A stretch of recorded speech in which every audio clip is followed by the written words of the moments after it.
नम्रता, वो है ना तुम्हारे पापा का मजदूर हरीलाल, बड़ी आंखें निकाल के देख रहा था हमें। पक्का वो पापा को जाके चुगली करेगी। तू एक काम कर, तू अपने मम्मी पापा को जाके खुद सामने से बोल दे, मैं भी माँ से बोल देता हूँ कि रिश्ता लेकर पहुँच जाए। हाँ ठीक है, मैं बोल देती हूँ कि मैं हिमांशु कनौजिया से प्यार करती हूँ। जैसे ये बात सुनकर तो मम्मी पापा खुशी से नाचने लगेंगे ना। अब नाचे या फिर तांडव करे, बताना तो पड़ेगा ना मेरी।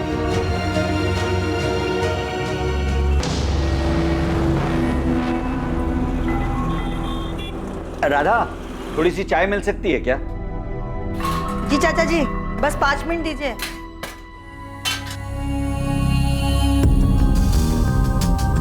संतोष, जरा फोन तो लगाना, सीमा कहाँ पहुंची है? तुझे देखता हूँ। माँ को ऐसा लगता है जो सीमा दीदी बोलेंगी वो मैं मान लूंगी। मैं बच्ची नहीं हूँ सुमन, मुझे अपने सही गलत की पहचान है। कि नम्रता, तुम्हारे मम्मी पापा मेरी मम्मी और बाकी सब लोगों की तरह वही मानेंगे जो सीमा बुआ कहेंगे। आने दो, देखते हैं क्या बोलती है। हेलो सीमा, कहाँ पर हो? सब लोग वेट कर रहे हैं तुम्हारा। एक सहेली के घर पे कुछ काम था तो काम खत्म करके आ रही हूँ घर पे। कहाँ पर हो तुम? रास्ते में हूँ मैं तुम्हें। हेलो हेलो सीमा, हेलो। चाचा जी, सीमा रास्ते में ही है, पहुंच रही है। नम्रता के सिर पर जो भूत सवार है ना, बस सीमा ही उसे उतार सकती है, देखना। लो वैशाली। नम्रता को समझाते समझाते थक गई हूँ मैं। नम्रता समझदार है, बस थोड़ी सी बहक गई है। आप चिंता मत करिए, सीमा आएगी, उससे अच्छे से बात करेगी और उसे समझा देगी और उसे सही रास्ता भी दिखा देगी। चाची, प्रिया को लेने मुझे स्कूल जाना है। अगर 2:30 बजे तक सीमा दीदी नहीं आई तो मैं निकल जाऊंगी। वैशाली, मैं ये कह रही थी कि तुम प्रिया को लेके ना स्कूल से सीधे यहीं आ जाना। वो क्या है कि तुम्हारी भी जरूरत पड़ेगी मुझे। कोशिश करूंगी चाची, सीमा दीदी समझा देगी नम्रता को। आप चिंता मत करो, नम्रता बात मान लेगी सीमा दीदी की। चर्चा में आने वाला मामला नम्रता अग्रवाल से संबंधित था और परिवार की यह मीटिंग 2 रात पहले ही तय हुई जब नम्रता के पिता शिव प्रसाद अग्रवाल ने सीमा साहू को कॉल किया। प्रणाम चाचा जी, कैसे हैं आप? मैं ठीक हूँ सीमा बेटा।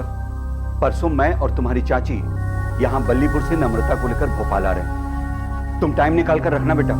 चाचा जी, आप नम्रता को फोन दीजिए, मैं फोन पर बात करती हूँ उससे। ना बेटा, नम्रता थोड़ी अड़ियल हो गई है, तुम सामने बैठकर ही उसे समझाना। ठीक है चाचा जी, आप लोग आ जाइए। हम लोग राधा के घर पर आएंगे, तुम भी वहीं आ जाना दोपहर तक। ठीक है, मैं आ जाऊंगी। वैशाली को भी वहीं बुलाएं। ठीक है, प्रणाम। चाचा जी चाहते हैं कि मैं नम्रता से बात करूं। हाँ, तुम बात कर लो सीमा, लेकिन मेरे ख्याल से उनके फैमिली मैटर में ज्यादा दखल मत देना। उनका फैमिली मैटर, फैमिली तो एक ही है ना यशवंत। अरे वो कजन है मेरी, चाचा जी की बेटी है। लेकिन दूसरों के मामले में सलाह देने की एक हद होती है। सलाह दखल अंदाजी ना बन जाए, उसका ख्याल रखना चाहिए।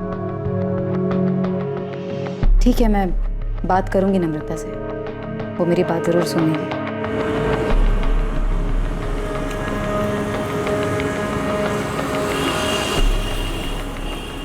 और 21 मार्च को शिव प्रसाद अग्रवाल और लता अग्रवाल अपनी बेटी नम्रता को लेकर सीमा के पास सलाह मशवरे के लिए भोपाल पहुंच गए।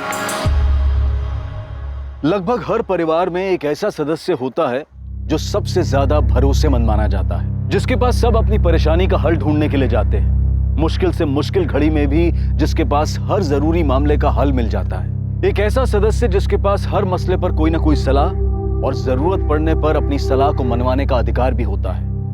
और इस परिवार की वो सदस्य है सीमा साहू। लेकिन 20 साल की नम्रता के साथ संकट की इस घड़ी में सीमा साहू नहीं है। सीमा साहू ने कहा था कि वो आएगी, लेकिन वो नहीं आई। मैं तो ऑफिस में हूँ संतोष, मेरी कुछ बात नहीं हुई सीमा से। यशवंत, मेरी 1 घंटे पहले सीमा से बात हुई थी, करीब 1:45 बजे। सीमा ने बोला था कि वो अपनी सहेली के यहाँ पे है और थोड़ी देर में पहुंच जाएगी। 2:15 बज गए हैं, अभी तक आई नहीं वो। उसका फोन भी बंद आ रहा है। मैं देखता हूँ संतोष। लेकिन मुझे पता नहीं सीमा किस सहेली के घर क्यों जाने वाली थी। ठीक है।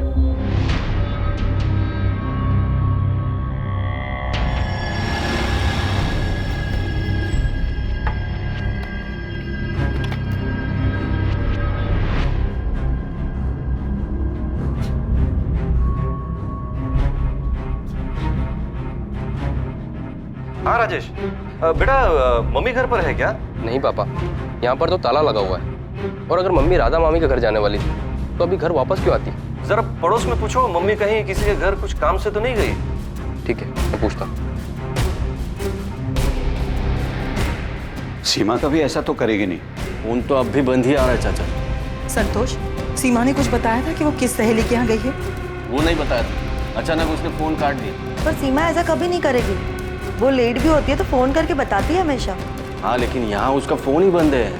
संतोष, फिर से ट्राई करो। हो सकता है उसके फोन की बैटरी गई हो और वो फोन चार्ज कर रही हो।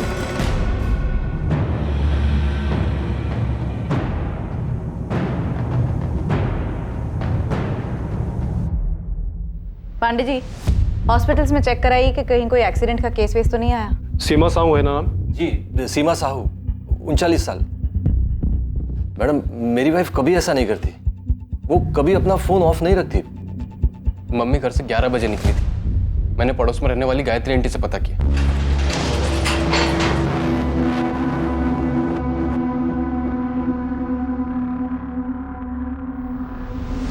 हॉस्पिटल्स में पता करते हैं। वैसे आपने बताया कि उन्होंने किसी संतोष को। जी, संतोष, वो सीमा के बड़े भाई के दोस्त हैं, घर वाले जैसे ही हैं। उन्होंने ही बात की थी। और उन्होंने बताया कि वो किसी सहेली के घर पर हैं। आपने वहां पता किया? कौन सी सहेली पता नहीं ना। सीमा के दोस्त हैं, वो तो हमारे मोहल्ले में ही रहते हैं। और मैडम, आज सीमा के चाचा जी खास बल्लीपुर से यहाँ आए थे सीमा को मिलने। उनकी मीटिंग तय थी। पर इसमें सीमा का इस तरह कहीं चले जाना। ठीक है, देखते हैं। वैसे हम कल तक वेट करके ही मिसिंग का FIR बना सकते हैं। आपकी वाइफ अडल्ट हैं। आप लोग अपनी तरफ से कोशिशें जारी रखिए। हो सकता है किसी के घर पर हो, पूछताछ करते रहिए। जी मैम।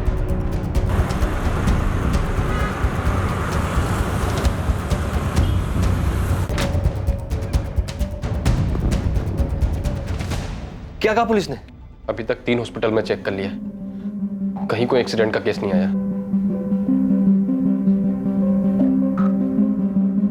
चाचा जी, मैंने बहुत जगह पूछा, कहीं कोई रिक्शा विक्शा के एक्सीडेंट की खबर नहीं है। तो कहाँ गई होगी सीमा?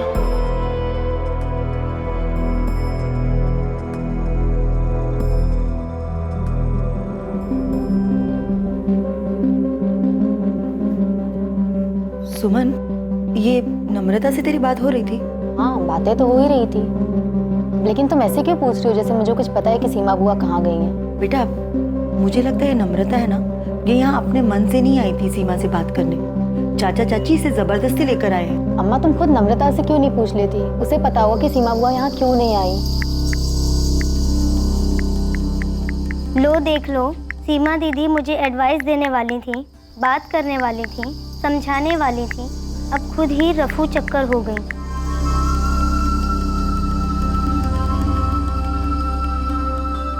मैंने कहा था तुझसे नम्रता, जो होगा अच्छे के लिए ही होगा, टेंशन मत लेना।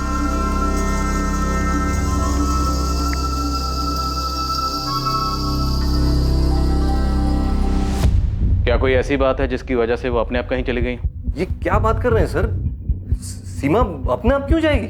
हाँ सर, सीमा दीदी अपने आप क्यों जाएगी? उनका परिवार है, पति है, बेटा है, हम सब हैं। सीमा हमारे परिवार की मुखिया जैसी है, सब सलाह लेते हैं उससे। वैशाली, ये जो आपकी कजन है नम्रता, इसका क्या माजरा? उससे क्या बात करनी थी? सीमा को क्या समझाना था उसे?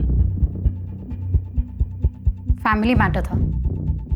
तो फिर जाइए और जाकर अपना फैमिली मैटर सॉल्व करिए। जब तक आप हमें पूरी बात नहीं बताएंगे, हम उसे ढूंढेंगे कैसे? सर, नम्रता के गांव बल्लीपुर में एक लड़का है, हिमांशु कनौजिया।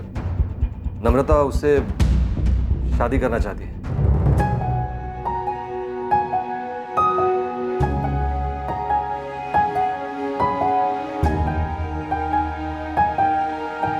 नम्रता, वो है ना तुम्हारे पापा का मजदूर हरीलाल, बड़ी आंखें निकाल के देख रहा था हमें। पक्का वो पापा को जाके चुगली करेगी। तू एक काम कर, तू अपने मम्मी पापा को जाके खुद सामने से बोल दे। मैं भी माँ से बोल देता हूँ कि रिश्ता लेकर पहुँच जाए। हाँ ठीक है, मैं बोल देती हूँ कि मैं हिमांशु कनौजिया से प्यार करती हूँ। जैसे ये बात सुनकर तो मम्मी पापा खुशी से नाचने लगेंगे ना। अब नाचे या फिर तांडव करे, बताना तो पड़ेगा ना मेरी। पापा, मैं हिमांशु से शादी करूँ, आप चाहे हाँ कहें या ना। हमारी नाक कटवाएगी तो? नम्रता, इस पूरे जिले में हिमांशु कनौजिया ही मिला तुझे? हाँ, ऐसा कौन सा पहाड़ टूट गया माँ? हिमांशु काम करता है, मेहनत करता है, दिक्कत क्या है? वो हमसे थोड़ा नीचा है, यही दिक्कत है ना। मुझे इससे कोई दिक्कत नहीं। हम कहीं के नहीं रहेंगे बेटा, अगर तू उसके साथ ऐसी हरकत करेगी तो। सर, नम्रता तो एक टांग पर खड़ी थी कि अगर खुशी खुशी उसकी शादी हिमांशु से नहीं करवाई गई ना तो हिमांशु के साथ भाग जाएगी। सर, इसीलिए तो सीमा के चाचा जी नम्रता को यहाँ लेकर आए थे ताकि सीमा नम्रता से बात कर सके, उसको समझा सके। सर, सीमा हमारी बड़ी बहन है, सब उनकी बात मानते हैं। वो दोपहर को 1:30 बजे हमारे भाभी राधा के घर आने वाली थी, जहाँ चाचा जी, चाची जी और नम्रता आए हुए थे। लेकिन ये कौन सी सहेली थी जहाँ आपकी पत्नी सीमा गई थी? यही नहीं पता ना सर, पता नहीं सर। चाचा जी बलीपुर से खास सीमा से मिलने यहाँ आए थे, 1:30 बजे मीटिंग तय हुई थी और ऐसे में सीमा कहीं और चली जाए, किसी से मिलने, पता नहीं सर, कुछ समझ में नहीं आ रहा सर। और ये संतोष कौन है जिसने सीमा से फोन पे बात की थी? संतोष हमारे बड़े भाई शंकर भैया के अच्छे दोस्त हैं। शंकर भैया अब नहीं रहे, संतोष परिवार जैसे हैं हमारे। सीमा ने संतोष से कहा कि वो अपनी एक सहेली के यहाँ गई थी। झूठ बोलेगी? सर, झूठ क्यों बोलेगी सीमा? किस लिए?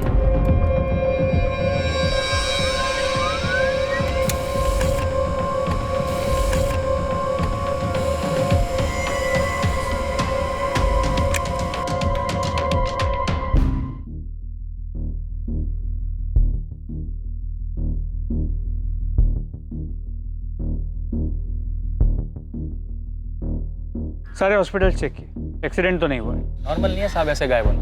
ये पक्का आप जो नम्रता बोल रहे हैं उसके कनेक्शन से कुछ हुआ होगा, क्योंकि घर की एक जिम्मेदार औरत जिस पे पूरे परिवार वाले अपने अहम फैसले लेने के लिए निर्भर करते हो, वो खुद से तो गायब नहीं हो सकती। नम्रता वाला एंगल हम चेक करेंगे, वहाँ बल्लीपुर में उसके बॉयफ्रेंड हिमांशु कनौजिया से भी बात करेंगे। ठीक है साहब, मैं पता करता हूँ। आप केवल सीमा के फोन के लास्ट लोकेशन मिल जाए तो मुझे इन्फॉर्म कर देना, उस एरिया में ढूंढने में आसानी होगी। कमाल कर रही हैं आप विशाली दीदी, और चाचा जी को भोपाल बुलाकर यहाँ सीमा दीदी बल्लीपुर क्यों आएगी? और अगर हमारे घर यहाँ आना होता उन्हें तो क्या बता के नहीं आएगी? मुकेश, 3 दिन हो गए, सीमा दीदी का कुछ पता नहीं चल रहा। ऐसे कहाँ चली गई वो? ये पक्का हिमांशु और नम्रता का किया कराया है। चाचा जी भी अजीब है, अगर नम्रता का ऐसा कुछ चल भी रहा था तो यहाँ आके हमसे बात नहीं की है, वहाँ सीधा भोपाल पहुँच गए। मुकेश, अभी ये सब बात करने का टाइम नहीं है। दीदी गायब है, पहले उन्हें ढूंढना है। क्या हुआ, कुछ पता चला मुकेश? नहीं, बस सीमा दीदी का फोन अभी भी बंद आ रहा है। तंग आ गई होगी, हर किसी का प्रॉब्लम सुलझाते सुलझाते। तंग आ भी गई होगी तो क्या जीजा जी और राजेश को छोड़ के चली जाएंगी? बोलो। देखो अब कहाँ मिलती हैं, कहीं तो गई होगी। असलम, कुछ नाश्ता बनाऊं? नहीं, रहने दो, आज काम कुछ ज्यादा है। मेरी कोई जरूरत हो तो फोन कर लेना। ठीक है, मैं जीजा जी से मिलाती हूँ, परेशान होंगे वो। ठीक है, मिला, मैं निकलता हूँ।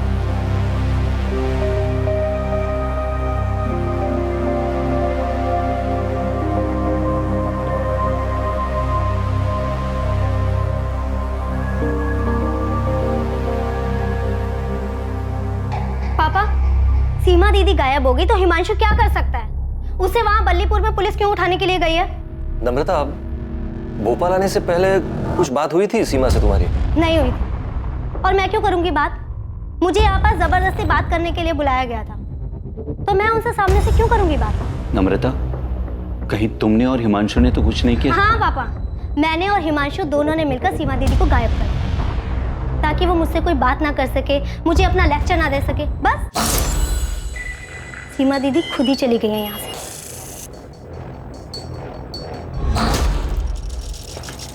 सर, सीमा साहू का फोन 21 मार्च को हाथी चौक एरिया में स्विच ऑफ हुआ। टाइम 1:49। कितने बजे के करीब ही संतोष ठाकुर की सीमा से फोन पर बात हुई? हेलो सीमा, कहाँ पर हो? सब लोग वेट कर रहे हैं तुम्हारा। हाँ सर, संतोष से बात की मैंने, उसने बताया कि सीमा ने अचानक फोन काट दिया। उसने कहा था कि वो अपने किसी सहेली के यहाँ पे है। मैंने पूछा कितना टाइम लगेगा, तो सीमा बोल ही रही थी कि उसका फोन कट गया। आप खुद ही सुन लीजिए। हेलो सीमा, कहाँ पर हो? तुम लोग वेट कर रहे हैं तुम्हारा। एक सहेली के घर पे कुछ काम था तो काम खत्म करके आ रही हूँ घर पे। कहाँ पर हो तुम? रास्ते में हूँ मैं तुम्हें। हेलो हेलो सीमा, तुमने ये बातचीत रिकॉर्ड क्यों की? वो मेरा कॉल रिकॉर्डिंग हमेशा ऑन रहता है। संतोष से बातचीत के दौरान फोन कट हुआ और फिर स्विच ऑफ हुआ। लेकिन सर 21 मार्च को सिर्फ एक और ऐसा नंबर है जिससे सीमा के नंबर पर कॉल आया था। किसका नंबर है? असलम शेख का। हेलो, हाँ जी, वो सीमा दीदी हमारी पत्नी वैशाली की बड़ी बहन है। तुमने 21 मार्च की सुबह सीमा से बात की जिस दिन वो लापता हुई? जी बात की थी हमने। तुम्हें सीमा के कहीं जाने या गायब होने की जानकारी है? उस दिन सीमा दीदी एक ही बात को लेकर बहुत परेशान थी। उनकी चचेरी बहन है नम्रता, उससे बात करके उनको कुछ समझाना था। हमारी पत्नी वैशाली ने हमसे फोन करके कहा था हम बात कर लें दीदी से, इसीलिए हमारी बात हुई थी सुबह 8 बजे। और कॉल रिकॉर्ड के हिसाब से भी असलम का फोन 8 बजे का ही। इस सीमा साहू के बारे में और पता करो। पूरा परिवार से सलाह लेते, तो मतलब काफ़ी समझदार और मैच्योर किस्म की लेडी।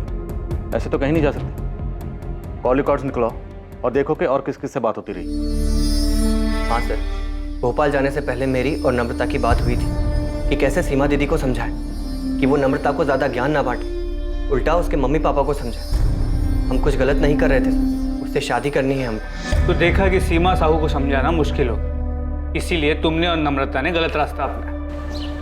सीमा दीदी कुछ ज्यादा ही दखल अंदाजी करती हैं सबके लाइफ में, बड़ा जज समझती हैं अपने आप को। तू वैशाली दी से बात कर ले। मैंने वैशाली दीदी से ही बात की थी।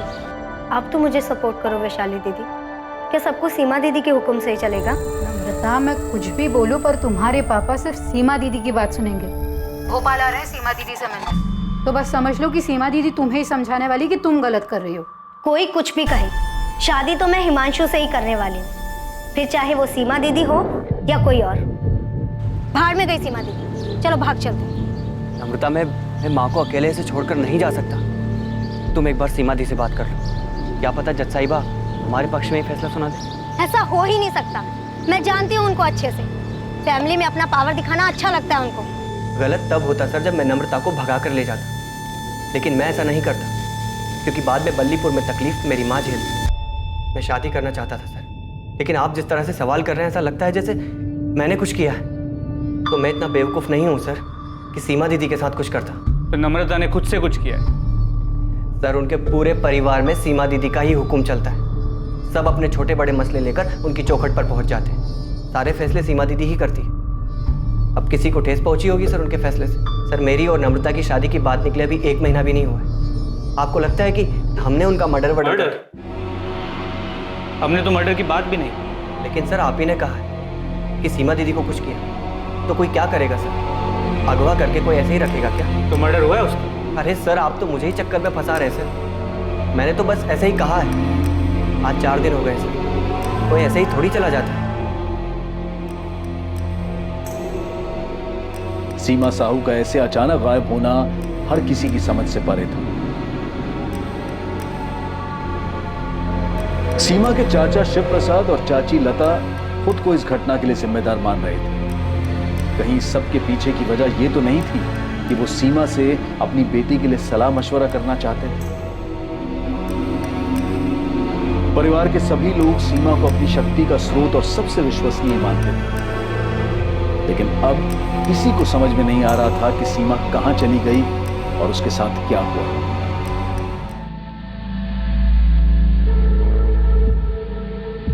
हाँ, यही वो लेडी है, पक्का पक्का? दोस्त, कितनी बार बोलूं? हाँ पक्का। हमारे होटल में सीसीटीवी कैमरा भी। यही वो लेडी है जो 21 मार्च को आई थी।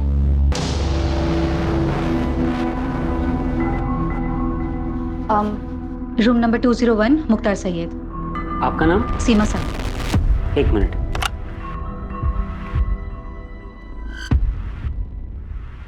मुख्तार सैयद, ये कौन है? उस दिन सुबह ही चेक इन किए थे। बुजुर्ग आदमी थे। 21 मार्च को चेक इन किए थे और 22 मार्च की सुबह को चेकआउट कर दिए थे।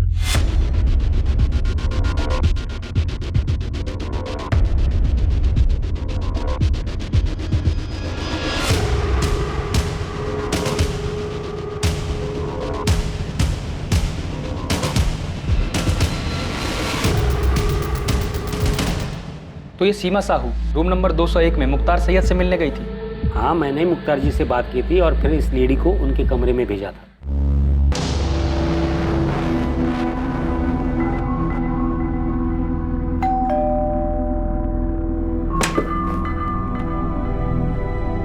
सीमा साहू जी आइए।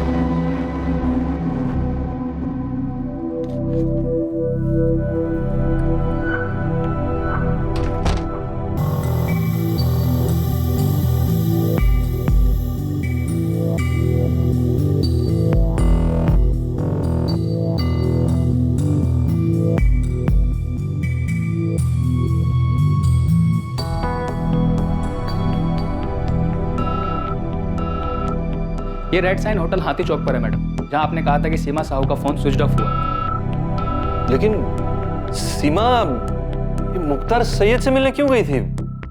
कौन है ये मुख्तार सैयद?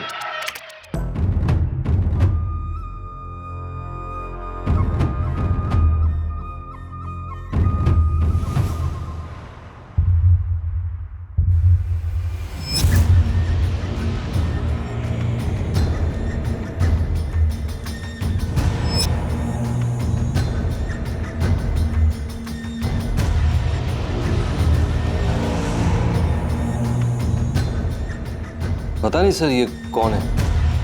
हमें होटल के रिकॉर्ड से ये आधार कार्ड मिला। अगर ये आधार कार्ड असली है तो हम इसकी बाकी डिटेल्स निकलवाएंगे। और आप इस तस्वीर को देखिए, ये कोई बाबा किस्म का आदमी लगता है। क्या सीमा किसी बाबा से मिली थी?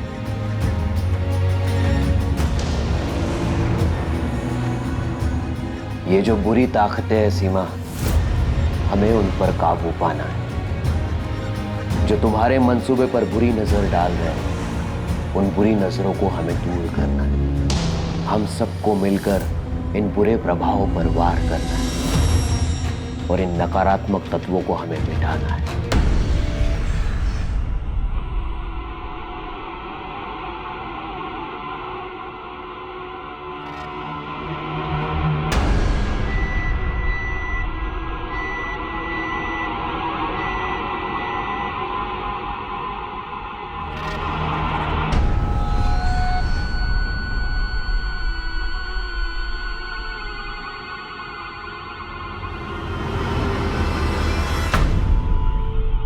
क्या इससे वो सारी बुरी शक्तियां खत्म हो जाएंगी जो आसपास मंडरा रही हैं? सब कुछ खत्म हो जाएगा, धीरे धीरे सब कुछ खत्म हो जाएगा।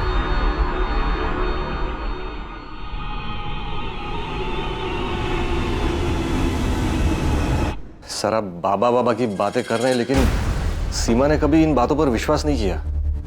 सर, ये मुख्तार सैयद है कौन? राजेश, सब कुछ तुम्हारे सामने है। तुम्हारी माँ कहाँ गई थी, किससे मिलने गई? सर, जो आप आदमी दिखा रहे थे मुख्तार सैयद, सर ये तो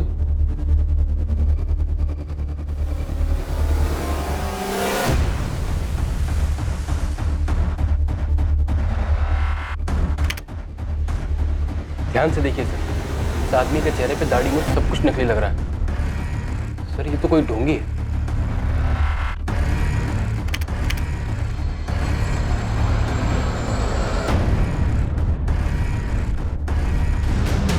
सही कह रहे हो राजेश, इसकी दाढ़ी मुझ नकली लग रही है। पर इस तरह के आदमी से मिलने के लिए तुम्हारी माँ क्यों गई होगी?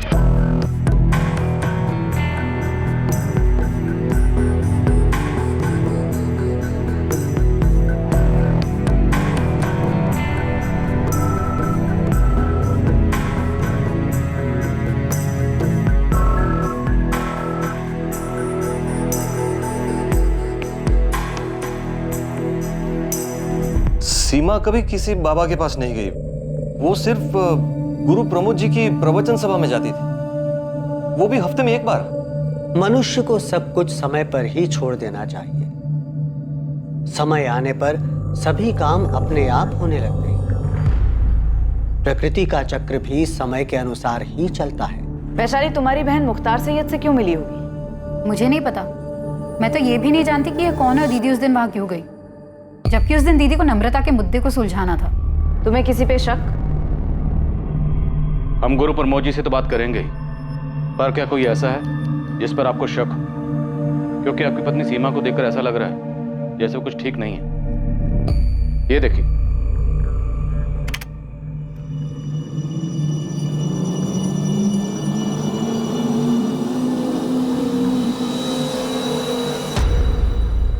सीमा जिस तरह से चल रही है ऐसा लग रहा है जैसे ये नशे में।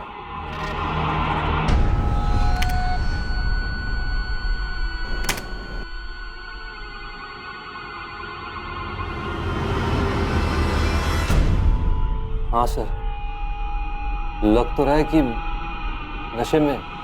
ऐसा लगता है जैसे इन्हें कुछ दिया गया।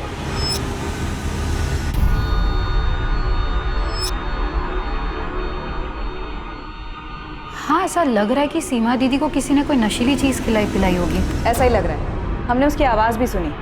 संतोष ने उसके साथ हुए कॉल को रिकॉर्ड कर लिया था। एक सहेली के घर पे कुछ काम था तो काम खत्म करके आ रही हूँ घर पे। कहाँ पर हो तुम? रास्ते में हूँ मैं तुम्हें। हेलो हेलो सीमा।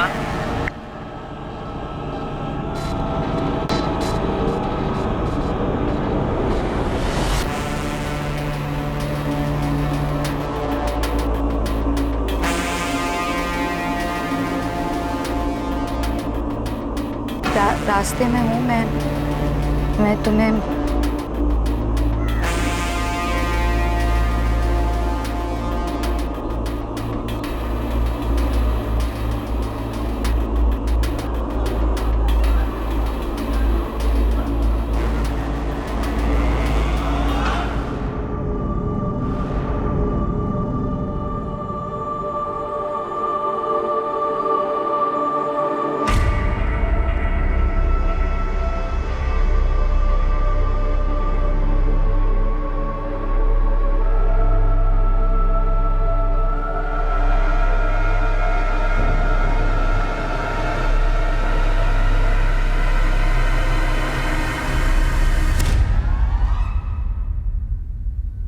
जीजा जी, ये संतोष ने कुछ किया है।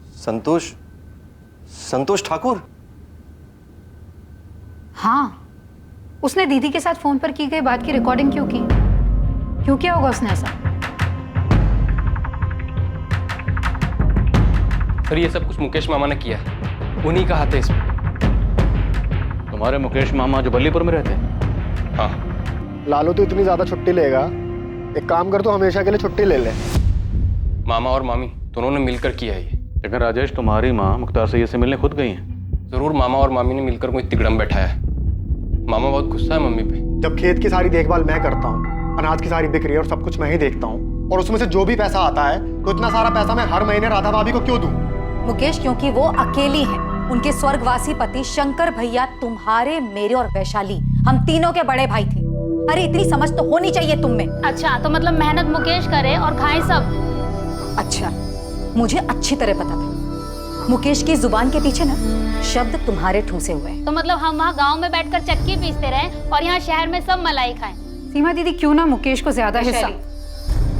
तुम बीच में मत बोलो।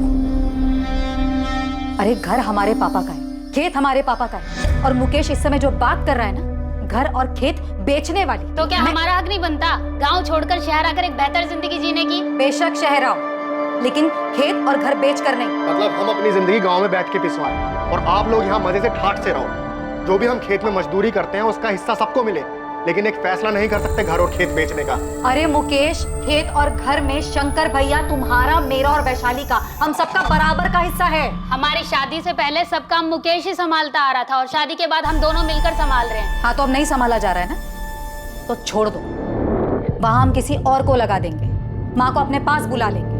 तुम और मुकेश निकल जाओ इन सबके बीच से। सीमा, गुस्से पर काबू रखो। यशवंत, मुझे पता है मैं क्या कर रही हूँ और क्या बोल रही हूँ। अरे मुकेश को ये सारी चाबी चढ़ाने वाली ना ये चंचल है। अच्छा, मैंने चाबी चढ़ाई है? मतलब आज तक आप दोनों बहनें मिलके मुकेश को अपने अंगूठे के नीचे दबाकर चलती आई और आज जब मुकेश की जबान चलने लगी तो मैंने चाबी चढ़ाई। चंचल, तमीज में बात करो। अरे तुम भी डरपोक हो। ये सीमा दीदी आज तक अपनी मनमानी करती है और आगे भी अपनी चलाती रहेंगी। चंचल, अरे दीदी, आप भी इन्हीं के नीचे दबी हुई हैं। चल, चुप कर। चुप। मुकेश मामा और चंचल मामी के अंदर बहुत गुस्सा भरा मम्मी के लिए। तो तुम्हें लगता है मुख्तार सैयद उनका भेजा हुआ कोई बंदा हो सकता है? संतोष, हाँ हमें भी डाउट तो हुआ था कि संतोष ने कॉल रिकॉर्ड क्यों किया। जीजा जी मानने को तैयार नहीं है, लेकिन मैं कह रही हूँ ये संतोष की नज़र दीदी की तरफ मुझे कभी ठीक नहीं लगी। मुझे भी अजीब लग रहा है कि उसने आके दीदी का कॉल रिकॉर्ड क्यों किया। एड्रेस तो यही है सर, लेकिन मैं यहाँ 15 सालों से रहता हूँ। इदरीस खान नाम है मेरा। और सर मैंने आज तक किसी मुख्तार सैयद नाम के आदमी को यहाँ हुसैन नगर में न देखा है न सुना है। जरा ध्यान से देखिए, फोटो से भी पहचान में नहीं आ रहा। नहीं सर, चाहिए तो मस्जिद के इमाम साहब से भी पूछ के देखता हूँ, लेकिन ये एड्रेस मेरा ही है।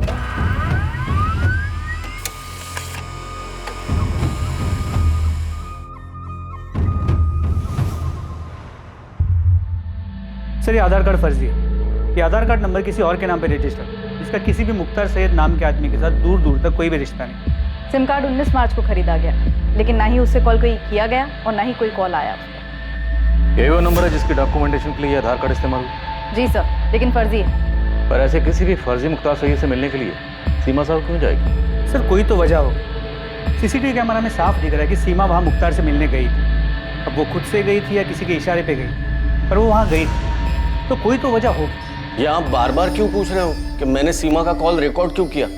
क्योंकि सीमा के फोन पर आखिरी कॉल तुमने किया था 21 मार्च 1:45 और ये महज इत्तेफाक नहीं है कि सीमा गायब है, वो नशे में लग रही है और तुमने कॉल रिकॉर्ड किया। क्यों? सर मेरे फोन में कॉल रिकॉर्डर हमेशा ऑन रहता है सर। इससे पहले सब लोगों के कॉल रिकॉर्ड हुए हैं सर, मैं आपको दिखाता हूँ। तुम ये बताओ कि तुम्हारा रिकॉर्डर ऑन क्यों रहता है? सर मेरा प्रॉपर्टी डीलिंग का बिजनेस है। कभी कभी फोन पर कोई धमकी देता है, इसलिए अपने सेफ्टी के लिए मैं रिकॉर्ड कर लेता हूँ। और सर मैं सीमा के बड़े भाई का जिगरी दोस्त रहा हूँ। उसके फैमिली के साथ मेरा अपने फैमिली जैसा रिश्ता है। और सीमा, उसके साथ तुम्हारा कैसा रिश्ता है? अब आप ये वाहियात इल्जाम मुझे पर लगाएंगे? ये आप लोग संतोष जी से ऐसे भद्दे सवाल कैसे पूछ सकते हैं और उन पे इल्जाम कैसे लगा सकते हैं? क्योंकि सीमा गायब हुई है, तुम्हारे स्वर्गवासी पति की छोटी बहन। तो सीमा के गायब होने में संतोष जी का कैसे हाथ हो सकता है? तो फिर किसका हो सकता है, आप ही बता दीजिए। मुझे क्या पता, हो सकता है नम्रता जिससे शादी करना चाहती है उस लड़के का हाथ हो। वैसे भी नम्रता बहुत चिड़ी हुई थी और उसने मेरी बेटी सुमन को भी बताया। क्या बताया था? मैं तो कहती हूँ अच्छा है सीमा दीदी कहीं बिजी हो जाए और यहाँ पर आए ही ना, इससे तुम्हारी प्रॉब्लम सॉल्व हो जाएगी। अरे बात करो ना उनसे। नहीं करनी मुझे उनसे बात। क्यों हर फैसला सब लोग उनसे पूछ कर लेते हैं? अब मैं 20 साल की हो गई हूँ, मैं अपने सही गलत के फैसले खुद ले सकती हूँ। नम्रता ऐसा कह रही थी, पर अम्मा क्या नम्रता उस हिमांशु के साथ मिलकर ऐसा कुछ करेगी कि बुआ? देखिए संतोष जी भले आदमी हैं और हमारे परिवार को अपना परिवार मानते हैं। हमें पूरा शक है कि सीमा के गायब होने में किसी अपने का ही हाथ है, इसलिए पूछताछ तो हम सबसे करेंगे राधा जी। और अब तो FIR भी बन चुका है। संतोष जी भले आदमी हैं और हमारे परिवार को अपना परिवार मानते हैं। हमें पूरा शक है कि सीमा के गायब होने में किसी अपने का ही हाथ है, इसलिए पूछताछ तो हम सबसे करेंगे राधा जी। और अब तो FIR भी बन चुका है। मैं क्यों अपनी दीदी के साथ कुछ करूंगा? तूने जो कुछ भी किया है उसकी वजह है तेरे पास मुकेश। अरे आप लोग क्या बात कर रहे हैं? मुकेश तो अपनी दीदी के सामने भीगी बिल्ली बनकर रहता है। और तुम सबसे आंख मिला के बात करती हो। हाँ करती हूँ, और आपसे भी करूंगी अगर आप लोग हम पर गलत आरोप लगाएंगे तो। पर मेरी बेटी कहाँ है? कहाँ चली गई वो? माँ जी पिछले 7 दिनों से हम भी उसे ढूंढने की कोशिश कर रहे हैं, लेकिन अब तक हम उसे ढूंढ नहीं पाए। और इसी सिलसिले में मुकेश और चंचल को पूछताछ के लिए ले जा रहे हैं। लेकिन सर 21 मार्च को मैं यहीं गाँव में था। और आपके पास सबूत क्या है कि मुकेश ने यहाँ गाँव में बैठकर कुछ कराया हो? सबूत तो फिलहाल हमारे पास तुम्हारे खिलाफ भी नहीं है, इसीलिए पूछताछ बोल रहा हूँ। अगर सबूत होता तो इतने प्यार से बात नहीं करता। आपको पक्का हमारा नाम यशवंत जीजा जी ने दिया होगा। दिया जिसने भी हो, वजह तुम्हारे पास थी मुकेश। वजह किसके पास नहीं है सर? सभी तो सीमा दीदी के थाक से थक चुके थे, खुद यशवंत जीजा जी भी। ये नहीं बताया उन्होंने? सीमा साहू की थाक से? तुम्हारी ये बड़ी बहन क्या कोई गैंग लीडर थी? गैंग लीडर का तो पता नहीं सर, लेकिन हम सब भाई बहन, उनका पति, उनका बेटा राजेश, सब पर उनकी धाक थी। घर में सबसे बड़ी थी वो, इसलिए पापा जी ने सारी कमान उनके हाथ में दे दी। सब पर राज चलाती थी वो। ये क्यों नहीं बताया यशवंत जीजा जी ने आपको? सीमा, कभी कभी तुम्हारा दूसरों की जिंदगी पर हावी होना दखल अंदाजी की हद तक चला जाता। यशवंत, अगर मैं फैसले लेना बंद कर देती हूँ तो सबकी जिंदगी बिखर गई होती अब तक। ये तुम्हारी गलतफहमी है सीमा। दूसरों के बारे में फिक्र करना अच्छी बात है। लोग जब तुम्हारे पास सलाह मशवरा करने आते हैं वो अलग बात है, लेकिन जब तुम दूसरों की जिंदगी में सही गलत के फैसले लेने बैठ जाती हो ना, वो गलत है। यशवंत, जो इंसान फैसला लेता है उसे सही गलत का पता नहीं होता। वो बस एक फैसला लेता है और उस एक फैसले को सही बनाने की कोशिश करता है, उसे सही दिशा देता है। मैं भी बस वही कर रही हूं। सीमा, हर एक का नजरिया तुम्हारे जैसा नहीं होता। तुम्हारा फैसला किसी के लिए गलत भी हो सकता है, और अगर कभी किसी को तुम्हारा फैसला ज्यादा गलत लग गया ना, तो वो कुछ बहुत गलत कर सकता है। और सिर्फ जीजा जी ही क्यों, उनका बेटा राजेश वो भी चिढ़ता है अपनी माँ से। मम्मी, मैं 18 साल का हो चुका हूँ। मेरे फोन में और मेरा बैग में ताक-झाक करना बंद करो। मुझसे इस तरह से बात करने की हिम्मत कैसे हुई तेरी? तो क्या करूं मम्मी? मैं दूसरों की तरह तुम्हें अपनी जिंदगी के फैसले नहीं लेने दे सकता। सॉरी, ये मेरी जिंदगी और इसे मैं अपने हिसाब से जीना चाहता हूँ। प्लीज मुझे जीने दो। वैशाली, अब तू मुकेश की तरफदारी करना बंद कर और अपना घर संभाल, ठीक है? तुम समझती क्या हो अपने आप को दीदी? किसी भी बात पे मुझे ही ताना मारोगी? वैशाली, तुम्हें सही गलत की परख नहीं है। हाँ हाँ, भगवान ने हमारे हिस्से की भी सही गलत की समझ तुम्हें ही दी है। तुम जीजा जी को तो कुछ बोलने देती हो नहीं, और यहाँ मुझे लेक्चर देती हो कि मैं अपना घर संभालूं। सीमा, मुझे चेक मिला, लेकिन हर महीने तुम जितना भेजती हो उससे ज्यादा है इस बार। हाँ भाभी। अच्छा, सुमन को जो एक्स्ट्रा क्लासेस ज्वाइन करनी थी ना उसके कोर्स के लिए, उसे ज्वाइन करने दीजिए। हमारी सुमन पढ़ाई में बहुत अच्छी है भाभी, और शंकर भैया भी तो चाहते थे ना उसे खूब पढ़ाना। सीमा, कितना ख्याल रखती हो तुम हमारा। हमारी हर छोटी से छोटी बात तुम्हें याद है। और सिर्फ मैं नहीं, आप भी हर छोटी से छोटी चीजों का ध्यान रखती हैं, और सिर्फ मेरी नहीं, पूरे परिवार की। फिर मेरा भी तो इतना फर्ज बनता है ना। इतना प्यार दिया ना तुमने कि मुझे कभी उनकी कमी का। भाभी, आप हमारे ही परिवार का हिस्सा हैं। और सर लिख के ले लो, सिर्फ राधा भाभी हैं जो सीमा दीदी के गुणगान गाएंगी, क्योंकि जब उन्हें पैसे मिलते हैं तो वो आंख भी मूंद लेती है। किससे आंख मूंद लेती है राधा? वही जो चल रहा है सीमा दीदी और संतोष भैया के बीच।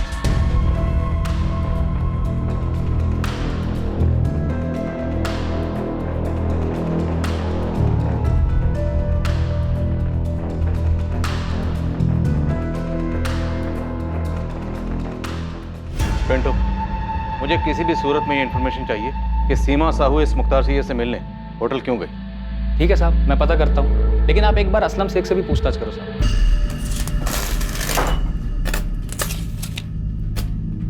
हे हाशिम, इधर आ। ये दरवाजे का माप था ना तेरे पास बराबर, ये 4 इंच छोटा कैसे हो गया? असलम भाई, पहले माप देखो आप।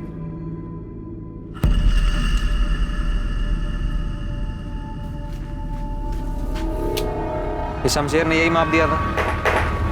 ए हाशिम, क्या कुछ भी? मुझ पे क्यों इल्जाम लगा रहा है? क्या है शमशेर ये? तूने माप ही गलत लिया है। बताओ। तो इस असलम शेख का नाम कहीं इसलिए तो नहीं ले रहा क्योंकि असलम शेख भी मुसलमान है और ये मुख्तार सैयद भी? नहीं साहब, क्या आप भी धर्म की बात को बीच में लेके आ रहे हैं? मैंने असलम शेख का नाम इसलिए लिया है क्योंकि वैशाली उसकी दूसरी बीवी है, एक चिढ़ खाई हुई पहली बीवी है, फौजिया। अगर खाने की चीज को दोबारा ऐसे फेंका ना तो 2 थप्पड़ लगाऊंगी। अब जाओ, खुद साफ करो, उठाकर प्लेट में रखो और खाओ। पापा भी तो ऐसी प्लेट फेंकते हैं। पापा जैसे बनोगे तुम? पापा जैसे बनोगे तुम? हाँ? तुम भी तो उनके जैसे मुझे मारती हो। वो तुम्हें मारते हैं और तुम मुझे मारती हो। साहब, इस फैमिली में बहुत कुछ प्लास्टिक पेंट चढ़ा हुआ है। ये फौजिया नफरत करती थी वैशाली से, और उससे भी ज्यादा सीमा साहू से, क्योंकि सीमा ने ही वैशाली और असलम शेख की शादी के लिए मंजूरी दी। फौजिया के पति को घर से छीन के लेके आ गई थी। सर, 5 कांस्टेबल्स को हाथी चौक से लेकर राधा के घर और सीमा के घर तक 10 बार दौड़ा चुके। इन दोनों इलाकों में किसी ने भी 21 मार्च के दिन सीमा को घर वापस आते या कहीं और देखे जाने की कोई जानकारी ही नहीं। आज पूरे 7 दिन वो इतने दिनों तक सीमा को छुपा के रखेगा? साहब, ये लेडी परिवार के अंदर ही सबके रास्ते में आ गई। मुझे तो ऐसा लग रहा है किसी ने इसको रास्ते से हटाया।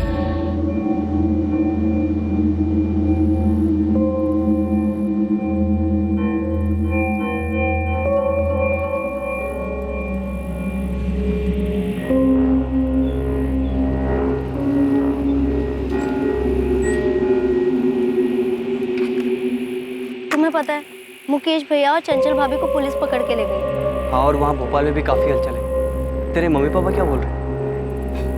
पूछ रहे हैं मुझसे बार बार कि कैसे मैंने सीमा दीदी को गायब कर दिया, जैसे मैंने कोई झाड़ फूक करके उनको अपने वश में कर लिया।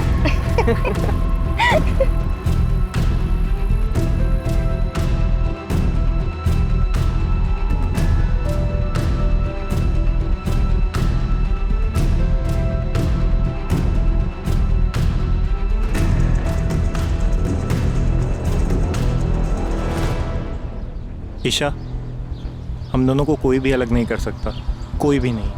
राजेश, मैं तुमसे एक सीधी सी बात पूछना चाहती हूँ। अब हाँ, पूछो ना। तुमने अपनी माँ के साथ क्या किया?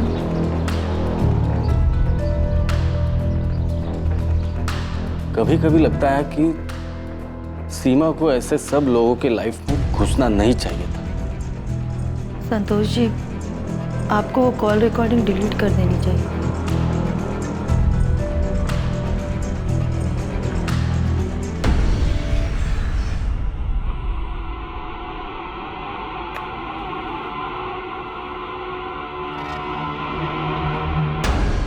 ये तुम्हारी हर परेशानी को खत्म कर देगा सीमा। ये हर बुरे साये को मिटा देगा।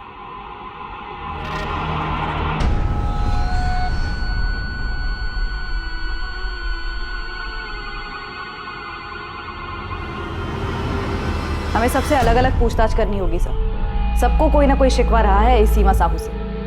सर, मुझे इस बात का डर है कि शायद हम सीमा साहू को जिंदा ना पाए। मुझे भी यही लग रहा है। ऐसा लगता है कि सीमा साहू को पूरी तरह से किसी जाल में फंसाया गया, और ये जाल उसके किसी अपने नहीं बिछाए। सीमा साहू एक दृढ़ महिला थी। वो ऐसी बिल्कुल नहीं थी कि इतनी आसानी से कोई गलत कदम उठाए और मुख्तार सैयद जैसे फर्जी आदमी से मिलने चली जाए। जी सर, बिल्कुल किसी अपने ने ही धोखा दिया है सीमा को, या फिर ये भी हो सकता है कि सारे अपनों ने मिलकर साजिश रची ताकि हमें कोई सुराग ना मिले। वाह मुकेश, पुलिस की गाड़ी में तो तुम्हारे तेवर ही कुछ अलग थे। तुमने तो सारा चिट्ठा ही खोल दिया सबका। तुम्हें लगता है पुलिस हमारा भरोसा करेगी? यही तो प्रॉब्लम है ना तुम्हारे साथ। सीमा दीदी ने ना तुम्हें खुद पर ही भरोसा ना करने लायक बना कर छोड़ा। अरे कॉन्फिडेंस दिखाओ, थोड़ा कॉन्फिडेंस।